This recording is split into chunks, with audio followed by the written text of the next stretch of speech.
Hello मामीजी, नागपंचमीच्या हार्दिक हार्दिक शुभेच्छा. बाप रे भाषा गण्या, वर्षभरात एवढे मोठे सण येते तेव्हा तू आम्हाला फोन नाही करस. अन आज कसा का मामीला फोन केलास रे नागपंचमीच्या दिवशी? त्या तुला नाही तर कोणाला करू व मामी? नागपंचमी सारखा दिवस अन तुझ्यासारख्या नागिनले मी विसरीन का व? नागिन मी?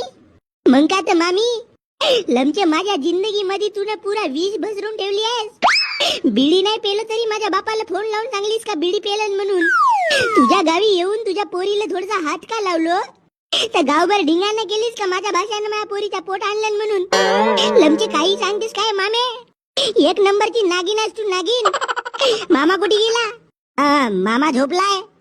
त्या नागोबाला सांगजो गण्याचा फोन आलता म्हणून. तुम्ही दोघही नाग नागिन मिळून माझ्या जिंदगीत जो विष पसरवला आहे ना, कसम खुदा की जल्दी जुदा होंगे. ए गण्या भाषा, मी ऐकत आहो म्हणून तू आम्हाला काही नको म्हणू. माझा बस चालला असता तर मी सर्प मित्रवाल्याला फोन लावलो असतो.